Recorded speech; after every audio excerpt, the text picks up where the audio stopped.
نشین بیان سے ہمارے دلوں کو مستفیض فرماتے ہیں۔ الحمدللہ رب العالمین والعاقبۃ للمتقین والصلاۃ والسلام علی سید الانبیاء والمرسلین۔ قال اللہ تعالی وتبارک فی القرآن المجید والفرقان الحمید۔ بسم اللہ الرحمن الرحیم۔ قد جاءکم من اللہ نور وکتاب مبین۔ صدق اللہ مولانا العظیم وصدق رسولہ النبی الکریم الرؤوف الرحیم۔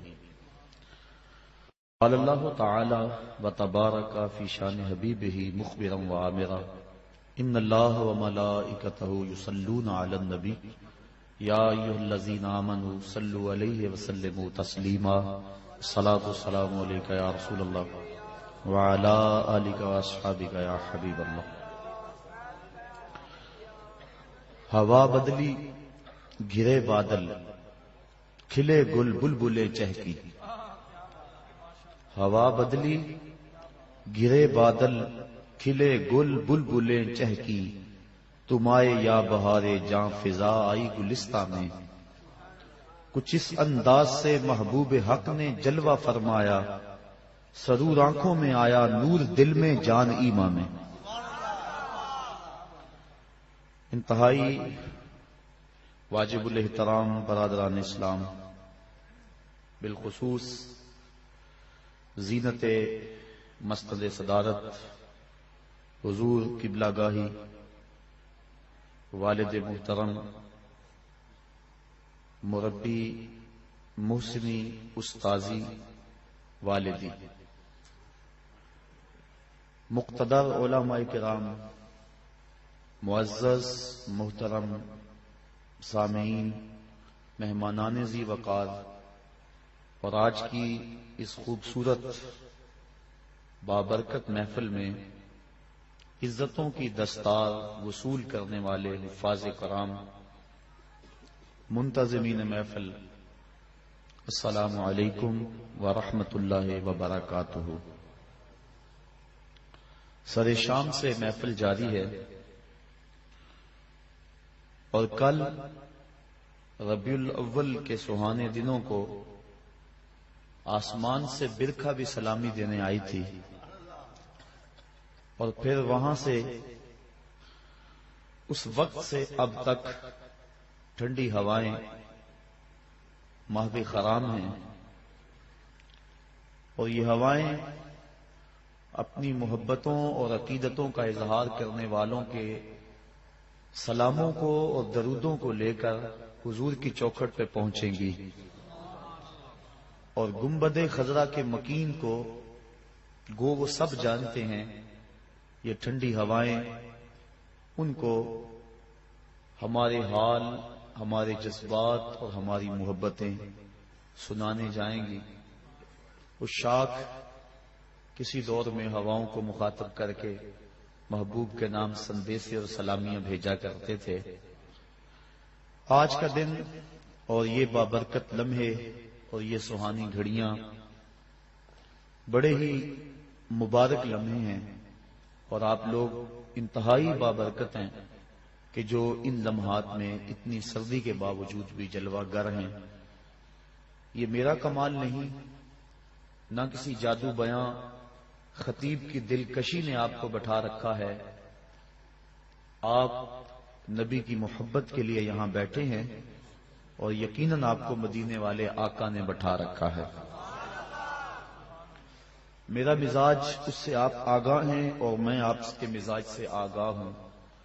آپ میں سے خال خال چہرے ہوں گے جن سے میں شناسا نہیں، ورنہ ایک ایک شخص کو میں پہچانتا ہوں، جانتا ہوں، اور ایک ایک شخص نے مجھے برسوں سے مسلسل سنا ہے۔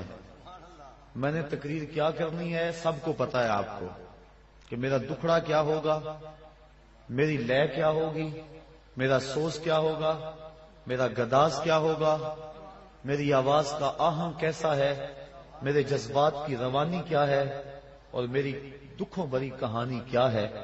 اور آج وہ کہانی میں گنبد خضرا کے مکی کو سنانے چلا ہوں۔ آج حضور سے خیرات مانگنے چلا ہوں کہ آقا تمہاری چوکھٹ پہ یہ بکاری کھڑے ہیں، امت تڑپ رہی ہے دکھوں میں. آج ہم نے حضور کو بوسینیا والے زخم بھی دکھلانے ہیں.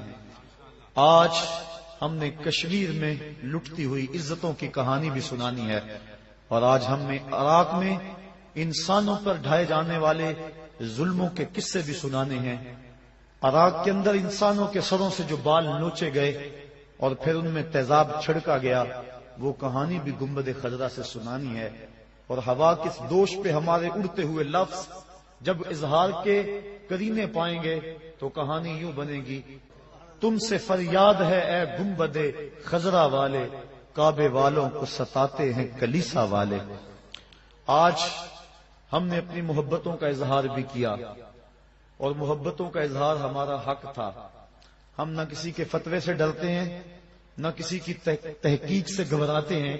ہم کہتے ہیں یار کو منانے کے لیے جو دل میں آئے وہ کر گزرو. نبی کے نام کے جھوم جھوم کے نعرے لگاؤ. محبت سے سبحان اللہ کی گونج پڑ جائے. موسم سرد ہے لیکن آپ کے عشق جواں ہیں. میں کبھی نہیں آپ کو کہا کہ سبحان اللہ کہو، لیکن دو موسموں پہ کہتا ہوں.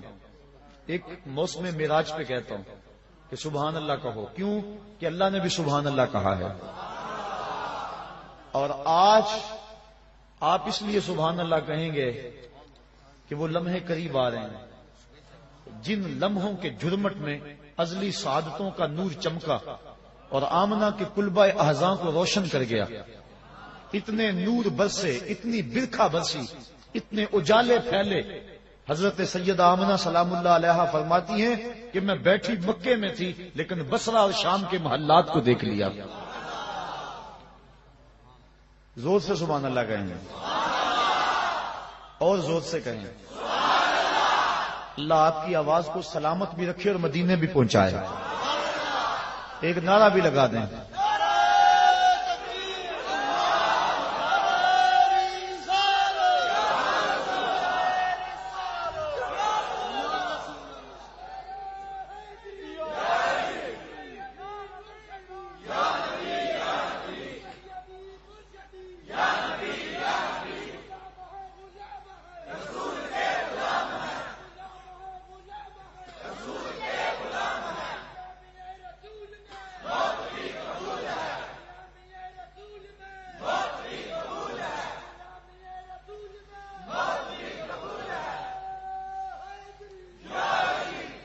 میلاد کا مقصد، میلاد کا مدعا اور محافل میلاد کے تقاضے، ان سب کو ملحوظ رکھ کے آج میں نے کوئی گفتگو جو تیار کی ہے اور میلاد کا پیغام، اس حوالے سے کچھ باتیں میں نے آپ سے کرنی ہیں.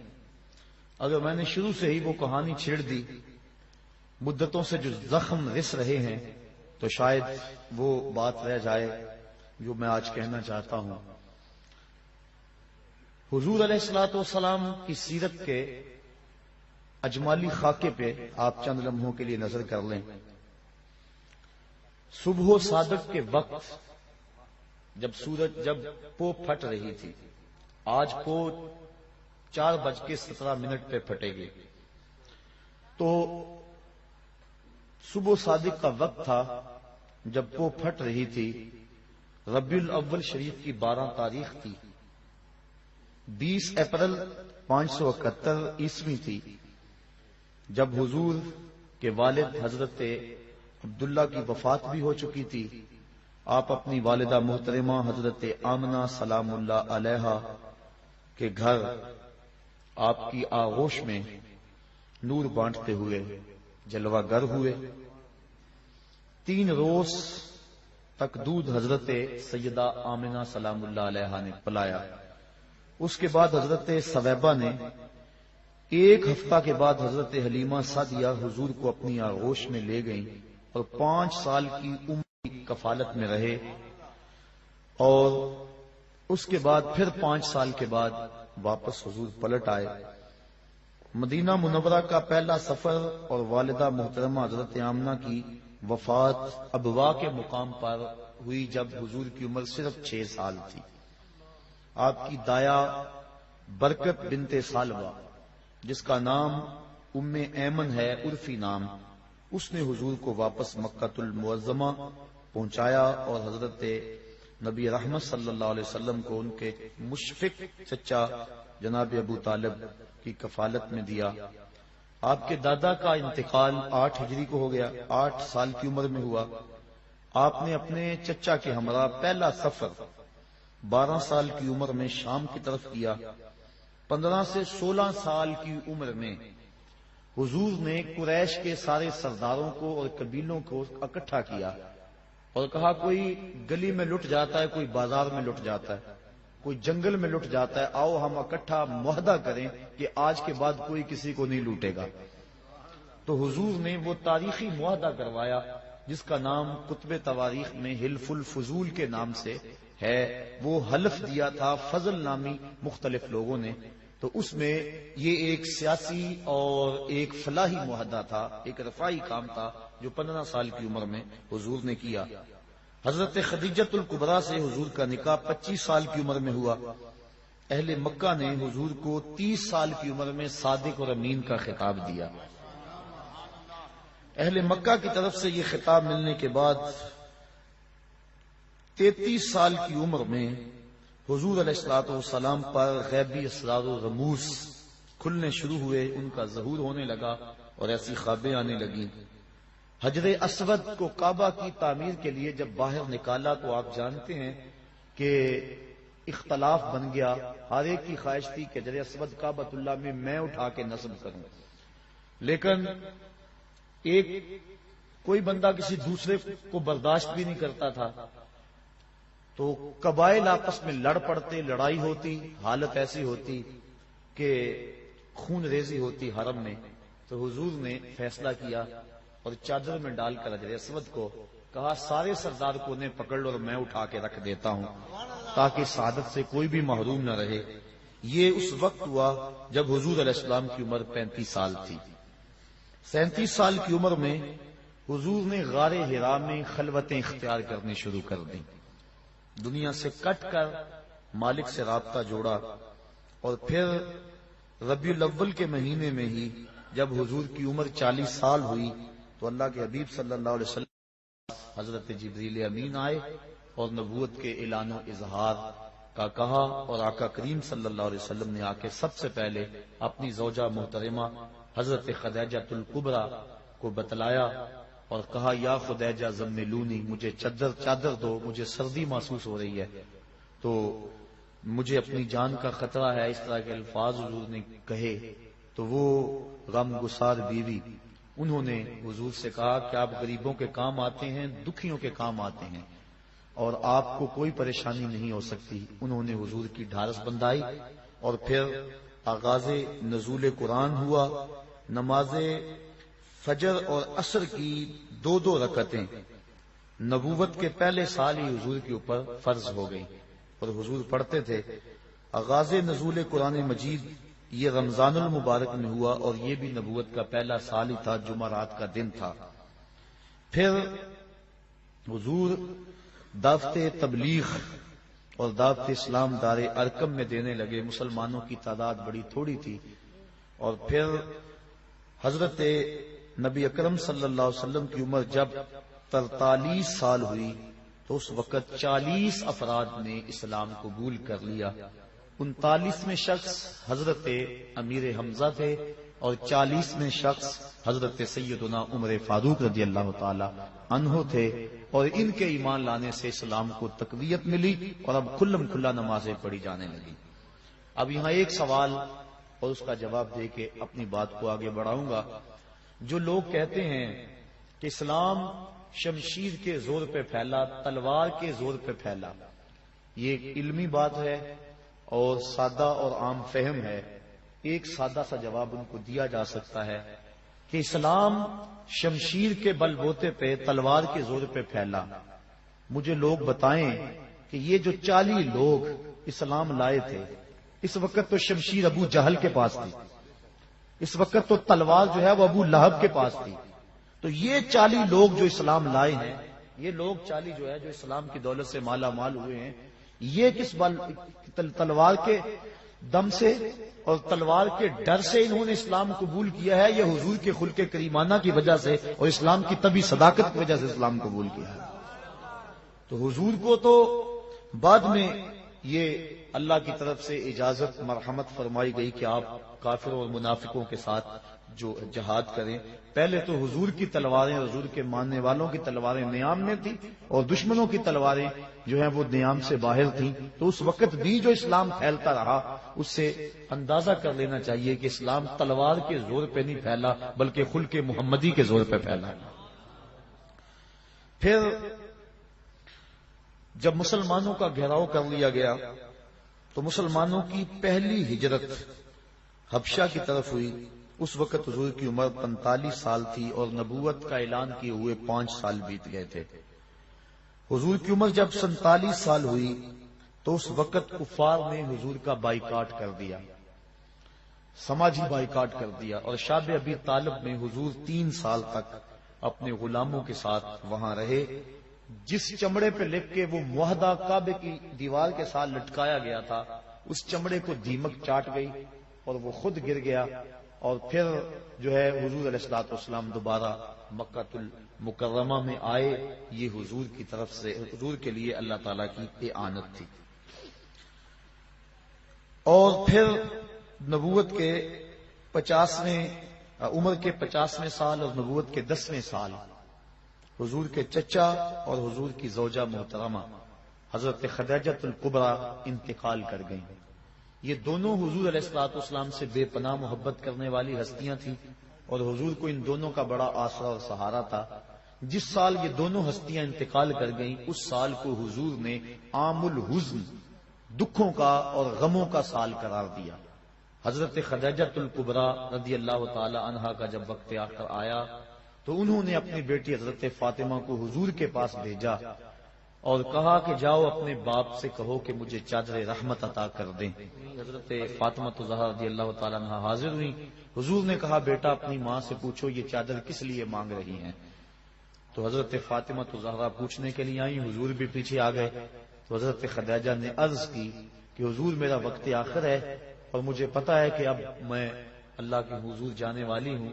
میری خواہش ہے آپ مجھے یہ چادر دے دیں اور بعد انتقال اس چادر سے مجھے کفن دیا جائے.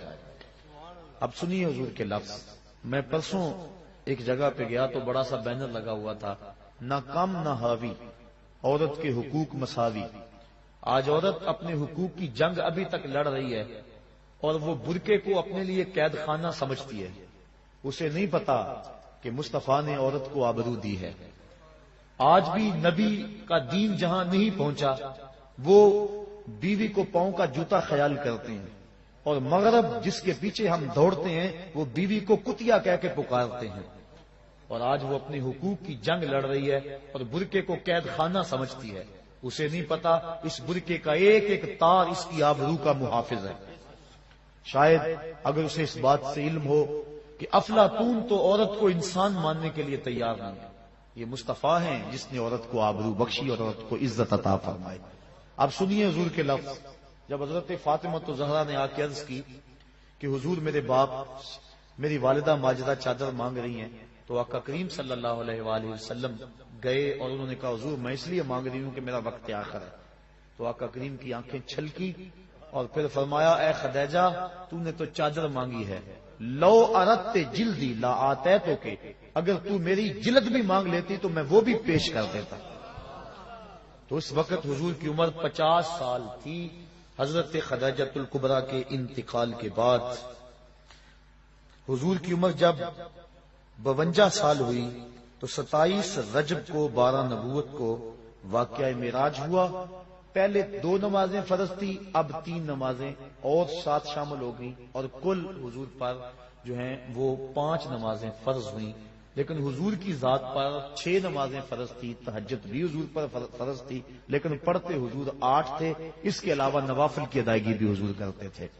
امت پہ پہلے 50 نمازیں فرض ہوئی تھی لیکن حضرت موسیٰ علیہ السلام کی درمیان میں جو مداخلت ہوئی اس کی وجہ سے 5 نمازیں رہ گئیں. یہ امت مصطفیہ پر حضرت موسیٰ علیہ السلام کا احسان ہے جس کو امت کو نہیں بھولنا چاہیے. پھر مدینہ منورہ کے 15 افراد، جب حضور کی عمر جو ہے وہ یہی 52 سال تھی، 52 سال تھی حضور کی عمر، تو پھر کچھ لوگ جو ہیں وہ 18 افراد ایمان کی دولت سے مالا مال ہوئے. اس کو بیعت عقبہ اولی بھی کہتے ہیں. پھر اس کے بعد 72 افراد نے اسی سال ذوالحج کے مہینے کے اندر جو ہے وہ بیعت کی. اس کو جو ہے 72 افراد نے قبول کیا حضور علیہ الصلوۃ والسلام کے ہاتھ پہ اسلام کو. تو یہ اگلا سال تھا، یعنی نبوت کا 13واں سال. مکہ معظمہ سے حضور علیہ الصلوۃ والسلام جو ہے وہ اسی سال ارادہ کیا، اور اگلے سال حضور علیہ الصلوۃ والسلام نے نبوت کے 14ویں سال میں 17 صفر کو نبوت کی 13 کو حضور نے مدینہ شریف کی طرف ارادہ کیا.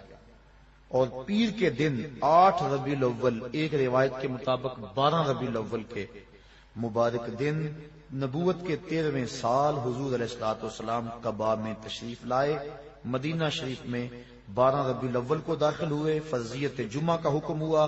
حضرت ابو ایوب انصاری کے گھر میں قیام کیا. اس وقت حضور کی عمر جو ہے وہ 54 سال تھی. مسجد نبوی کی بنیاد بھی رکھی حضور علیہ الصلوۃ والسلام نے. یہ جو ہے وہ 22 ربیع الاول تھی اور 1 ہجری تھی. اور پھر اس کے بعد 15 شعبان 2 ہجری کو تحویل قبلہ کا حکم ہوا. اور پھر اسی سال جو ہے فرضیت روزہ اور فرضیت زکوٰۃ اور فرضیت جہاد ہوئی. نماز عید الفطر کی ادائیگی 1 شوال 2000 کو پہلی مرتبہ ہوئی. معرکہ بدر حضور کے 55 سال کی عمر میں 17 رمضان کو ہوا. معرکہ احد حرمت شراب، اور یہ جو ہے وہ 56 سال کی عمر کے اندر جو ہے وہ حضور علیہ الصلوۃ والسلام کے اوپر لازم قرار دیا گیا. قاریوں کی شہادت، صحابہ کرام کو جو کچھ قبیلوں کے لوگ لے گئے تھے، یہ اس وقت حضور کی عمر 57 سال تھی. غزوہ خندق جب ہوا تو اس وقت حضور کی عمر 58 سال تھی، اور یہ 5 ہجری کا واقعہ ہے. اور حضور کی عمر اسی سال 58 سال کی عمر میں ہی زنا، قذف، لیان کے فوجداری قوانین کا نفاذ اور پردے کا حکم آیا. اور جب حضور کی عمر 59 سال تھی تو صلح حدیبیہ کا واقعہ ذیقعد کے مہینے میں 6 ہجری کو ہوا. فتح قلعہ خیبر، دنیا کے مختلف بادشاہوں کے نام حضور نے دعوت اسلام کے جو خطوط ارسال کیے، یہ 7 ہجری کا واقعہ ہے اور 1 محرم کا دن تھا. 20 رمضان المبارک 8 ہجری کو حضور نے مکے کو فتح کر لیا. اور جس شہر سے حضور تنہا گئے تھے، آج 10,000 کا لشکر لے کر حضور دوبارہ اس شہر میں داخل ہوئے. اسلامی حکومت کا قیام، حکام کا تقرر، فوجوں کی آراستگی، سیاسی انتظام اور غیر مسلم اقوام سے جو حضور نے سلوک کیا. اس وقت حضور کی عمر 60 سال تھی، 8 ہجری تھی. صدقات زکوٰۃ کے اوپر حاصل کرنے والوں کا حضور نے تقرر کیا. یہ 9 ہجری کی بات ہے، جب کہ عمر 61 سال تھی. واقعہ تبوک بھی جو ہے وہ 9 ہجری کو ہوا. اسی سال حضرت ابو بکر صدیق رضی اللہ تعالی عنہ کو امیر حج بنا کر حضور نے حج کی ادائیگی کے لیے روانہ کیا. اور مختلف ممالک، یمن، بحرین، عمان، یمامہ اور بہت سارے ملکوں تک اسلام کے اثرات پہنچے. پھر 10 ہجری کو حجۃ الوداع کا خطبہ حضور نے امت کو دیا. یہ امت کو اجتماعی طور پہ حضور کا آخری خطاب تھا. وصال سے اور اس کے بعد 61 دن کے بعد حضور کا انتقال ہو گیا. حجۃ الوداع کا امت سے یہ آخری خطاب تھا. اور وصال سے 5 روز قبل مسجد نبوی میں امت محمدیہ سے رسول کریم صلی اللہ علیہ وسلم نے جو ہے وہ مسجد میں ایک جو ہے وہ اجتماع سے گفتگو ارشاد فرمائی. اور پھر جب حضور کی عمر 63 سال ہوئی تو پیر کا دن تھا، چاشت کا وقت تھا. اور ربیع الاول کی تاریخ میں اختلاف ہے، 7 جون کی تھی. اور اللہ کے حبیب صلی اللہ علیہ وسلم اس دنیا سے اپنا مقصد پورا کر کے واپس اللہ کے ہاں چلے گئے. 32 گھنٹے تک حضور کا جسد اطہر لوگوں کی زیارت کے لیے موجود رہا. اور 32 گھنٹے کے بعد 12-13 ربیع الاول کی درمیانی شب، منگل اور بدھ کی درمیانی شب 11 ہجری کو اللہ کے حبیب صلی اللہ علیہ وسلم کی تدفین ہوئی. اور آج تک گنبد خضرا پہ درود و سلام کی بارش بھی ہو رہی ہے، اللہ کی رحمتیں بھی نازل ہو رہی. یہ تھا حضور علیہ الصلوۃ والسلام کا سوانحی خاکہ، جو مختصر ہے لیکن اس کے پیچھے بڑی محنت ہے جو کی گئی ہے. اب کچھ باتیں میں نے آپ سے اور کرنی ہے. آج ہم یہاں کیوں آئے ہیں، حضور علیہ الصلوۃ والسلام کا میلاد کیا ہے، یہ بحث تھی. کچھ اور علمی تھی اور تاریخی حوالے تھے، اس کے باوجود بھی آپ نے ذوق اور اپنی محبت کا اظہار کیا، اور کیوں نہ کرتے آپ اپنے نبی کا تذکرہ سن رہے تھے، اور حضور علیہ السلام کی پیدائش سے لے کر کے حضور علیہ الصلوۃ والسلام کا لہد انور میں اترنے تک کا یہ اجمالی خاکہ تھا جو میں نے آپ کے سامنے رکھا۔ اب اللہ کے حبیب صلی اللہ علیہ وآلہ وسلم کی آمد کی 3 حیثیتیں علماء نے بیان فرمائی ہیں۔ نمبر 1 تخلیق مصطفیٰ، جس کو کہتے ہیں خلقت محمدیہ، اور دوسرا ہے ولادت محمدیہ، اور تیسرا ہے بعثت محمدیہ۔ حضور کی تخلیق کب ہوئی، حضور کی ولادت پیدائش کب ہوئی، اور حضور علیہ الصلوۃ والسلام کی بعثت کب ہوئی۔ تو بعثت کا یہاں اور ولادت کا یہاں آپ سن چکے ہیں، پھر اس کو تھوڑی سی تفصیل سے عرض کرنا چاہوں گا۔ حضور کی تخلیق کب ہوئی یہ آج تک کوئی نہیں بتا سکا کہ حضور پیدا کب ہوئے، تخلیق کب ہوئی۔ حضور سے پوچھا گیا اس باب میں تو آقا کریم صلی اللہ علیہ وسلم نے ارشاد فرمایا، میں اس وقت بھی نبی تھا جب آدم علیہ السلام مٹی اور پانی کے درمیان تھے۔ یہ نہیں بتایا کہ میں نبی کب بنا ہوں اور میری تخلیق کب ہوئی ہے۔ اور دوسرا فرمایا، اول ما خلق اللہ نوری، اللہ نے سب سے پہلے میرے نور کو پیدا فرمایا ہے۔ اس کائنات میں سب سے پہلی چیز جو تخلیق کی گئی، مخلوق اول، اللہ کی ذات مخلوق نہیں ہے، وہ خالق ہے، اس کو کسی نے پیدا نہیں کیا، تخلیق نہیں کیا، کسی نے بنایا نہیں، اور اس پر کبھی بھی ایسا وقت نہیں آیا کہ وہ نہ ہو، وہ ازلی ہے، ابدی ہے۔ تو کائنات تخلیق گئی، ماں سے واللہ جو کچھ ہے اس کو خلق کیا گیا، تخلیق کیا گیا۔ تو کائنات میں جب تخلیق کا سلسلہ شروع ہوا تو سلسلہ تخلیق کا آغاز ذات رسالت مآب سے ہوا۔ حضور فرماتے ہیں اللہ نے سب سے پہلے میرے نور کو پیدا فرمایا۔ ایک روایت میں آتا ہے اللہ نے سب سے پہلے لوح کو پیدا کیا، اللہ نے سب سے پہلے قلم کو پیدا کیا، اول ما خلق اللہ القلم، اللہ نے سب سے پہلے قلم کو پیدا کیا۔ ایک روایت میں آتا ہے اللہ نے سب سے پہلے جو ہے وہ عقل کو پیدا کیا۔ مختلف روایات مختلف کتابوں میں موجود ہیں۔ آج لوگ کہتے ہیں کہ سب سے پہلے تو عقل پیدا ہوئی، سب سے پہلے تو قلم کو پیدا کیا گیا، سب سے پہلے تو لوح کو پیدا کیا گیا۔ اور اول ما خلق اللہ نوری یہ بھی حدیث ہے، لیکن ان کا خیال روئے سخن ادھر ہی رہتا ہے جی سب سے پہلے تو قلم کو پیدا کیا گیا۔ اور اگر چلو یہ نہ بھی مانو تو حدیثیں متضاد ہیں، لہذا احتمال جاتا رہا، جب احتمال آ گیا تو پھر استدلال باقی نہ رہا۔ لیکن محدثین کے ہاں ایک طریقہ ہے کہ جب حدیثیں مختلف ہوں تو وہ تطبیق کرتے ہیں۔ مثال کے طور پہ سب سے پہلے قیامت کے دن سوال کس چیز کا ہوگا؟ نماز کا۔ اور ایک حدیث میں قیامت کے دن سب سے پہلا سوال قتل کا ہوگا۔ تو علماء کہتے ہیں دونوں حدیثیں اپنی جگہ پہ ٹھیک ہے، سب سے پہلے قتل کا سوال ہوگا، سب سے پہلے نماز کا سوال ہوگا۔ تو فرماتے ہیں اس کی تطبیق یوں ہے، عبادات میں حقوق اللہ میں سب سے پہلا سوال نماز کا ہوگا، اور حقوق العباد میں معاملات میں سب سے پہلا سوال قتل کا ہوگا۔ تو یہ اس کی تطبیق کر لیں تو دونوں حدیثیں اپنی اپنی جگہ پہ ٹھیک ہے۔ تو یہ حدیثیں سب سے پہلے میرے نور کو پیدا کیا گیا، سب سے پہلے لوح کو پیدا کیا گیا، سب سے پہلے قلم کو پیدا کیا گیا، سب سے پہلے عقل کو پیدا کیا گیا۔ تو اس کی تطبیق قلندر لاہوری شاعر مشرق حکیم الامت علامہ اقبال نے کی۔ وہ کہتے ہیں لوح بھی تو قلم بھی تو، لوح بھی تو، سبحان اللہ نہیں کہی آپ نے، علامہ اقبال نے تطبیق کی، لوح بھی تو قلم بھی تو، تیرا وجود الکتاب، گنبد آب گینا رنگ تیرے محیط میں حباب۔ حضور لوح بھی تمہارا نام ہے، قلم بھی تمہارا ہی نام ہے۔ اس لیے اگر کہا گیا کہ لوح کو پیدا کیا گیا ہے، سب سے پہلے قلم کو پیدا کیا گیا ہے، تو یہ سارے نام حضور کے ہی ہیں۔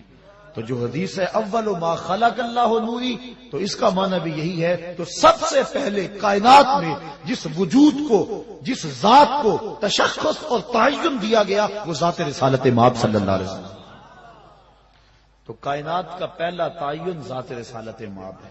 باقی رہی بات سب سے پہلے قلم کو پیدا کیا گیا، تو سنیے حضور ارشاد فرماتے ہیں کہ جب قلم کو پیدا کیا گیا، حدیث ہے، تو قلم کو مالک نے کہا قلم لکھ. قلم نے کہا مالک کیا لکھوں؟ کہا ما کان و ما یکون، جو ہو گیا وہ بھی لکھ دے، جو ہونے والا ہے وہ بھی لکھ دے. توجہ کریں، جو لوگ کہتے ہیں سب سے پہلے قلم پیدا ہوئی تھی، ان سے پوچھو کہ قلم کو یہ کیوں کہا گیا جو ہو گیا وہ بھی لکھ دے؟ معلوم ہوا قلم سے پہلے بھی کچھ ہو گیا تھا، اسی لیے قلم کو کہا گیا نا. قلم کو کہا گیا جو ہو گیا وہ بھی لکھ دے، جو ہونے والا ہے وہ بھی لکھ دے. معلوم ہوا قلم ہی اول نہیں تھی، قلم سے پہلے بھی کچھ ہوا تھا جس کو لکھنے کا کہا گیا تھا، اور وہ پہلے کون تھا؟ وہ نور محمدی کی تخلیق. لوح بھی تو، قلم بھی تو، تیرا وجود الکتاب، گنبد آبگینہ رنگ تیرے محیط میں حباب. تو سب سے پہلے جس ذات کو شرف وجود بخشا گیا وہ ذات رسالت مآب صلی اللہ علیہ وسلم ہے. اور فرمایا اول ما خلق اللہ نوری ومن نوری خلق کل شیء، اللہ نے سب سے پہلے میرے نور کو پیدا کیا، پھر کائنات کی ہر شے کو میرے نور سے پیدا کیا. اس طرح کائنات کی ہر شے کی اصل ذات رسالت مآب صلی اللہ علیہ وسلم. یہ ہے حضور علیہ السلام کی خلقت، اس کو کہتے ہیں خلقت محمدیہ. سب سے پہلے پیدا تخلیق حضور کیے گئے. کب ہوئے؟ چونکہ وقت بنتا ہے لیل و نہار کی گردش سے، اور لیل و نہار دن اور رات بنتے ہیں چاند اور سورج کی وجہ سے. اور جب حضور کو تخلیق کیا گیا اس وقت چاند سورج نہیں تھے. اس وقت جب چاند سورج نہیں تھے تو لیل و نہار کیسے ہوتے؟ جب لیل و نہار نہیں تھے تو وقت اور گھڑیاں اور گھنٹے، منٹ اور ساعتیں کیسے بنتی؟ اس لیے جب کسی نے پوچھا بھی نا حضور آپ کو کب نبوت ملی تھی، تو آقا کریم نے کیا کہا؟ تم اتنا سمجھ لو. اللہ اکبر. جب آدم علیہ السلام مٹی اور پانی کے درمیان تھے اس وقت میرے سر پہ نبوت کا تاج سجا ہوا تھا. سجا کب یہ تم نہیں جان سکتے. تو حضور علیہ السلام کی تخلیق اس وقت ہوئی جب وقت نہیں تھا. یہ وقت میں کہہ رہا ہوں چونکہ میرے پاس لفظ نہیں ہے. دوسری ہے حضور کی ولادت، اور وہ آپ جانتے ہیں کہ 12 ربیع الاول تھا، تڑکے کا وقت تھا، چھم چھم رحمتیں اتر رہی تھی، کائنات پہ اندھیرے پھیلے ہوئے تھے کہ اچانک روشنی ہوئی. حضرت آمنہ کہتی ہیں کہ ستارے میرے گھر کے اتنے قریب آ گئے کہ مجھے یوں لگا کہ ابھی گر پڑیں گے. اور پھر کیا ہوا؟ اللہ اکبر. خرج منی نور، میرے بطن سے نور نکلا. پتہ نہیں دنیا کو کیا ہو گیا.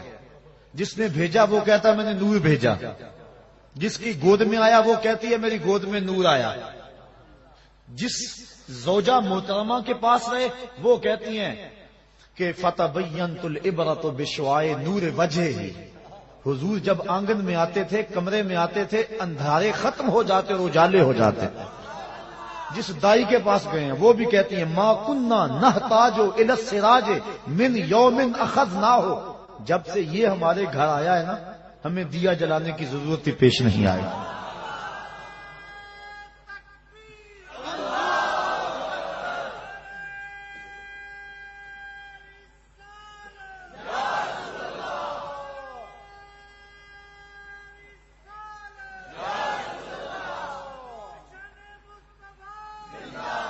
قاضی ثناء اللہ پانی پتی تفسیر مظہری میں لکھتے ہیں کہ حضرت حلیمہ سعدیہ سے باقاعدہ عورتیں پوچھنے آئیں کہ تو اتنی امیر ہو گئی ہے.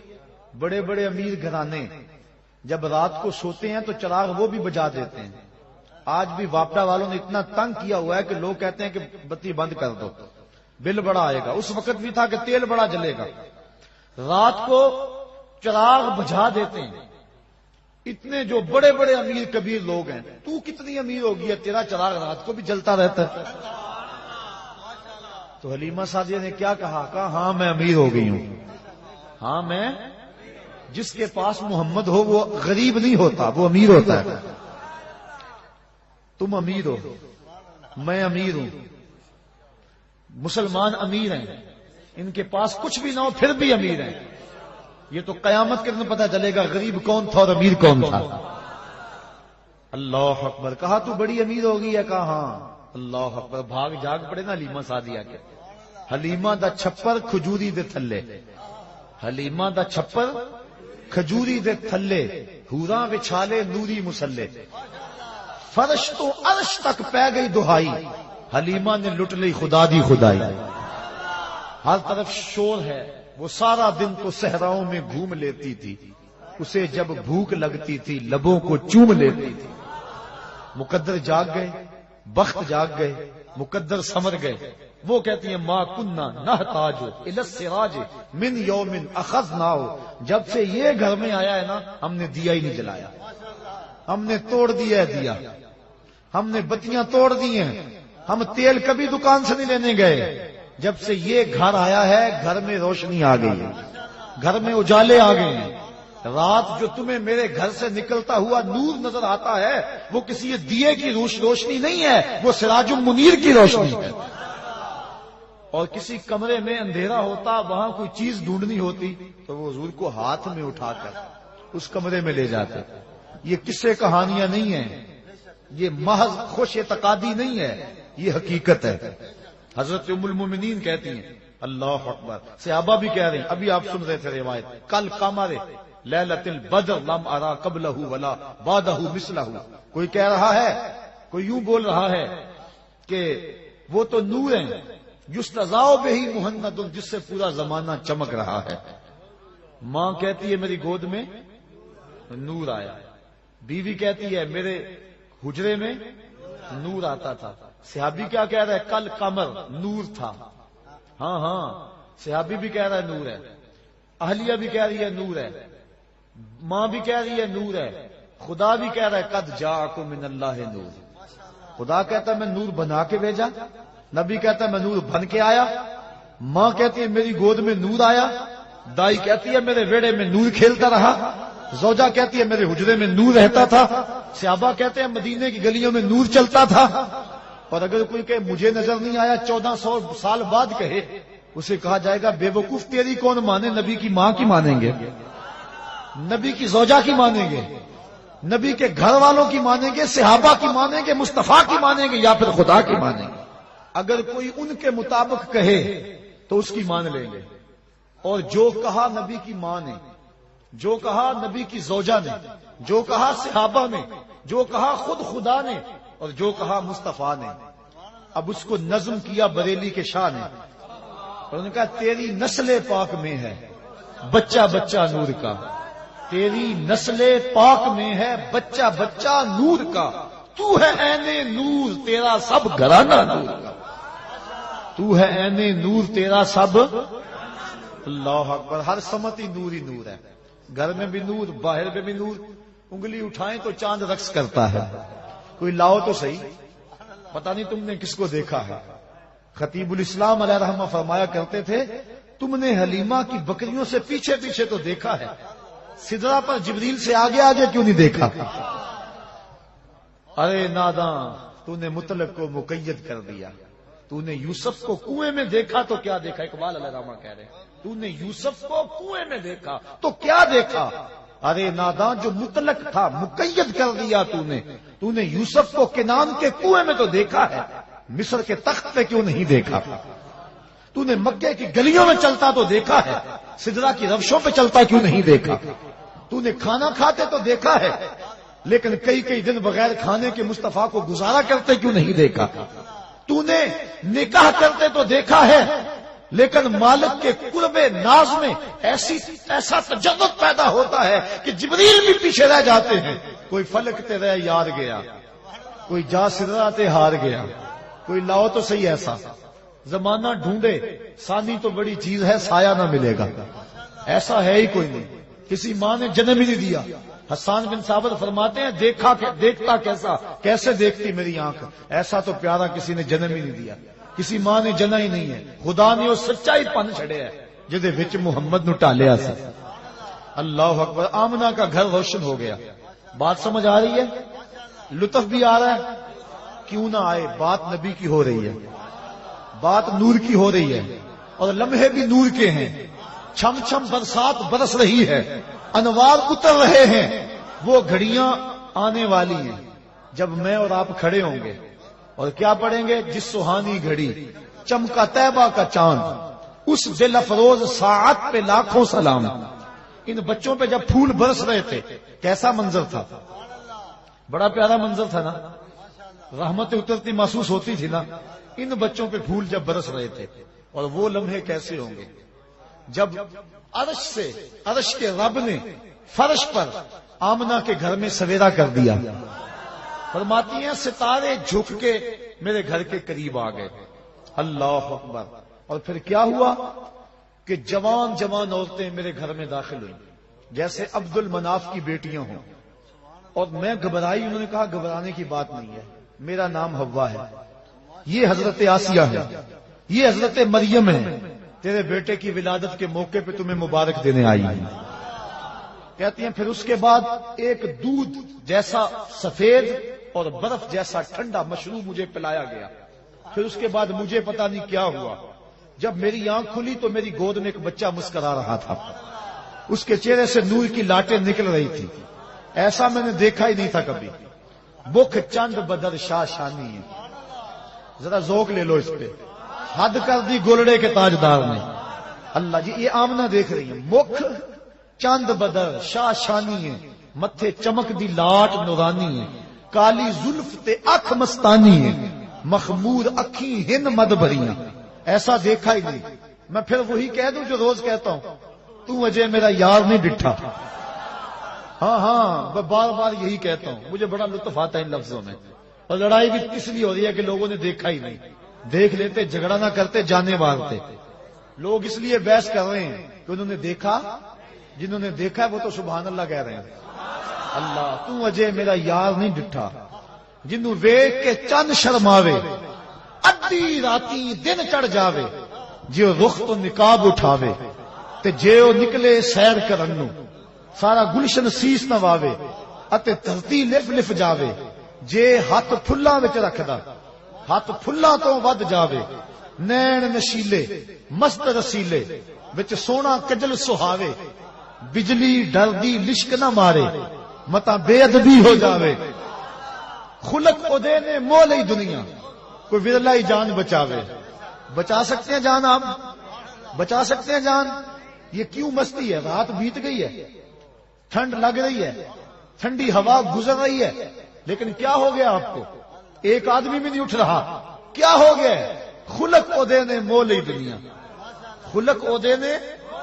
اللہ اکبر۔ تو اجے میرا یار نہیں ڈٹھا، علم خدا نے اینا دتا عقلاں وچ نہ آوے، عقل خدا نے اینی دتی علماں وچ نہ آوے، جے او کھولے پیٹ زلف دے اتے راہی راہ پل جاوے، اکھ اگڑے تے انج پیا جاپے جویں میں خانہ کھل جاوے، کیا خوب سجن دیاں اکھیاں نے جویں بھر کے سرائیاں رکھیاں نے، جے او کھولے پیٹ زلف دے اتے راہی راہ پل جاوے، اکھ اگڑے تے انج پیا جاپے جویں میں خانہ کھل جاوے، توبہ توبہ حسن سجن دا چال نہ چلی جاوے، آزم ایڈا سونا ماہی سانو کدھرے نظر نہ آوے۔ اب بریلی کے تاجدار بھی بول اٹھے، بلبلے باغ مدینہ چہکنے لگی۔ اللہ اکبر۔ اعلی حضرت کیا بولے؟ باد صبا چلنے لگی، کہا بل بل نے ان کو گل کہا، بل بل نے بلبل کی منتہائی پرواز یہی ہے۔ اللہ اکبر۔ اعلی حضرت حد کر دی، اور جب بھی بولتے ہیں حد کر دیتے ہیں۔ میں کل ہی کہاں بیان کر رہا تھا، بات کوئی بن گئی۔ اعلی حضرت کا جی چاہا کہ محبوب کی زلفوں کو رات کہوں۔ ہر شاعر کہتا ہے نا محبوب کی زلفیں رات جیسی ہیں، گٹا جیسی ہیں، اور اس کا چہرہ چاند جیسا ہے، دن جیسا ہے۔ وہ حافظ شیرازی نے کہا بفروغ چہرہ زلفت رہے دل زند ہما شب، چے دلاورست دزدے کے بشب چراغ دارد۔ وہ کہتا ہے چہرے کا چراغ جلا کے دل لوٹ رہا ہے۔ کیسا بہادر چور ہے کہ رات کو چراغ جلا کے لوٹ رہا ہے۔ محبوب کے چہرے کو شاعر دن کہتے ہیں، چراغ کہتے ہیں، اور زلفوں کو رات کہتے ہیں۔ اعلی حضرت کا جی بھی مچلا کہ میں بھی کہوں اپنے محبوب کی زلفوں کو رات۔ پھر حوصلہ نہ پڑا، کہانی رات بڑی کالی ہوتی ہے، لوگ رات سے ڈرتے ہیں۔ میں رات نہیں کہتا، لیکن کہانی کہنا بھی ہے، ذوق کہہ رہا ہے، شاعرانہ مزاج کہہ رہا ہے کہو، پھر اعلی حضرت نے کہہ دیا۔ رات کو بھی میں لیل کہتے ہیں، اعلی حضرت نے بھی رات کہنا چاہا لیکن رات نہ کہہ سکے، کیا کہا؟ لیلۃ القدر میں مطلع